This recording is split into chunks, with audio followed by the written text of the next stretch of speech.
Hello, I just finished watching the Alive Inside documentary, and I'm going to share some of my reactions, thoughts, feelings, and how I think that music can be applied in the occupational therapy profession. To start, I want to say that I really, really enjoyed the documentary. I know a lot of people in my life have suffered from dementia or Alzheimer's, and seeing so many people come to life when they've lost a version of themselves is very inspiring and makes me reminisce on the people that I once knew who had since passed, who had dementia. Talk about that later in my presentation. But here on the first slide, I put some key people that I thought really stood out to me in this documentary. And the first one was Henry. And I think him being the first opener to this documentary was very inspirational. His story made me think of the context of spirituality in occupational therapy. And I think that seeing him and his relation to prayer and worship gave him meaning in his life when he was younger. And losing that as he got older was very sad to see. Seeing him hunched over and not really responsive, then hearing the music and his whole posture opening up, his voice projecting, I think that brings him back to when he was younger, and seeing that sense of meaning, he was able to bring about a part of himself that was once forgotten. One of the most important quotes that I remember from his was the feeling of love that the Lord gave him, he quoted, and I think that's very inspirational to hear. The next person I wanted to talk about was Mary Lou.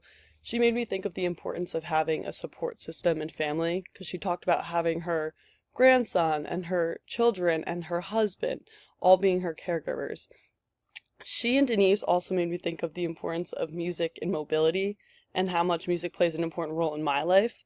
For me, music helps me socialize. Music is something that I can bond with over people, but it also allows me to calm down and relax. So for Denise, she was able to relax her mind as she suffered from bipolar disorder and schizophrenia. It helped her draw her real and raw emotions, and we were able to see that in the film. And then seeing her 6 months later after the fact that she had listened to music and craving for that feeling again was really inspirational and really brought meaning to the whole idea of music and occupational therapy. Back to Mary Lou, watching her get up and dance and start to smile and feel more like herself was very awakening for me. For Reed, who was very similar to Mary Lou in the sense that she was a whole different version of herself when she heard the music, being debilitated in bed, not having the ability to move, but then shaking and moving in her own way to the music that she heard was extremely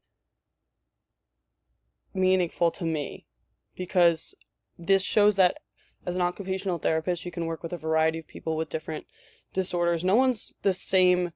No two people are the same in that sense, and seeing how Henry versus Reed versus Mary Lou versus Denise, how they each react to the music in their own way, showed me that there's no singular approach to intervention for people with dementia or Alzheimer's or any sort of disease in occupational therapy.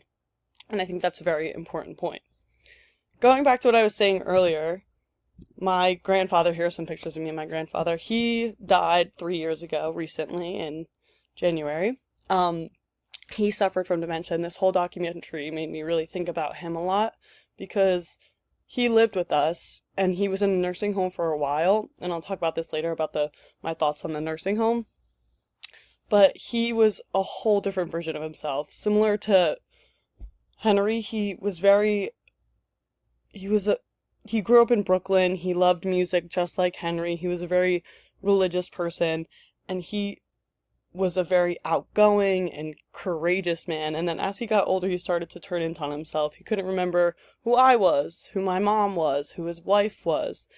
And that made me think of another story of the wife and couple who were sitting in front of each other, and they quote unquote felt so far away because the husband could not remember the wife. And that made me think of him as well. I think that if I had found out about this musical intervention earlier in my life, that I would have tried it with him. He's also the reason that I got into occupational therapy. So I think that he really could have benefited from hearing the tunes from his childhood, and I think that it would have made my mom very happy to see some glimpse of her dad that she once knew. To continue, I think an important part was also brought up about the expense of drugs and healthcare, and especially I think this is a very relevant topic with the current state of our government. So Bill Thomas talked about how drugs were so expensive and how they didn't really reach the heart and soul of the person. The direct quote from that stood with me was, they did nothing medically to touch the heart and soul of patients. And I think that's the essence of what this music is about. Spending so much money on healthcare and drugs for it to not bring back the best version of someone really shows how occupational therapists use a holistic intervention and how they're different from every other profession and very meaningful in the lives of people. You can go to any doctor and they can give you pills. I'm not discrediting the fact that there's 100% so many reasons to use pills. I think they help aid the effects of certain mental disorders like depression, anxiety. I think that's definitely a relevant factor, but I think that using meaning and bringing about and staying in touch with the fact that there's humanity in medical intervention, and I think that's a huge point here. Like, medicine is such a scientific approach, but we're in a field that works with touching the spirituality of people, so it's vital that we focus on that as occupational therapists. Another important point that I wanted to talk about with healthcare is that the limited access for people with healthcare as they age and the limited respect and I think importance placed on people who are aging needs to be addressed significantly. The current state of nursing homes is not the best. Elderly people in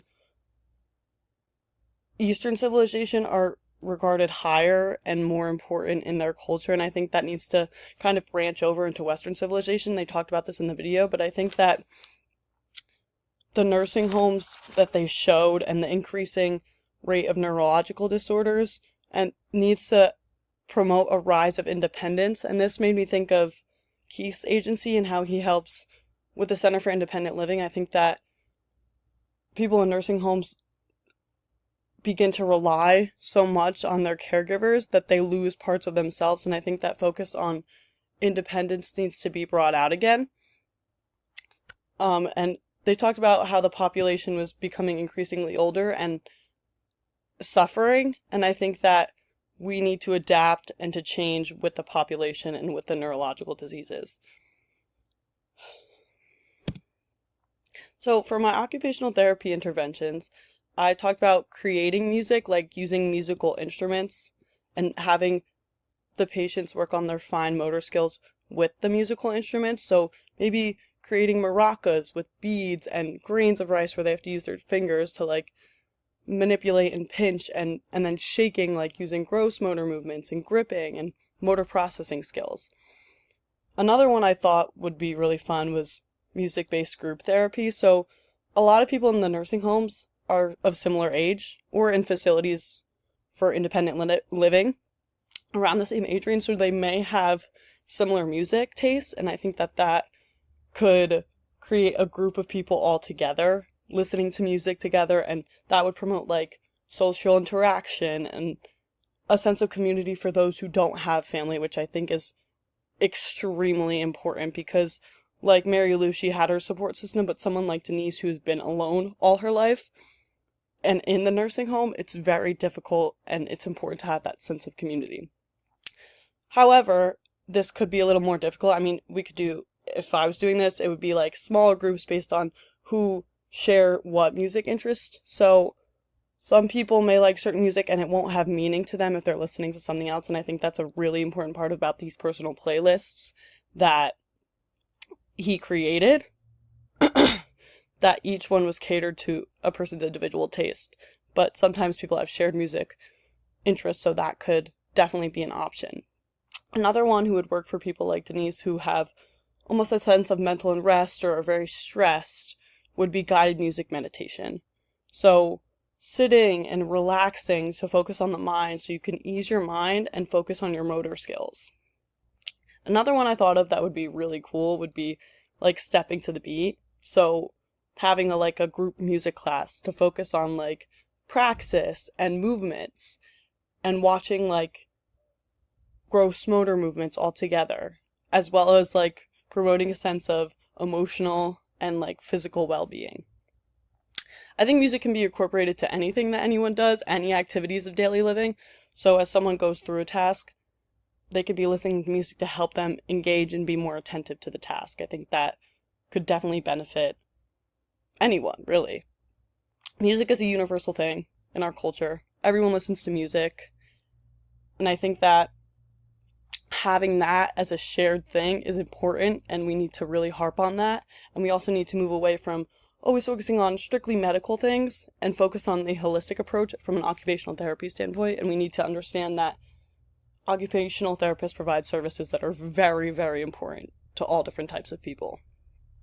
Ultimately, after watching this video, I really, really enjoyed it, and it really touched my heart, and I would definitely recommend it, and I'm going to tell my family about it because they would love to hear it and think about my grandpa.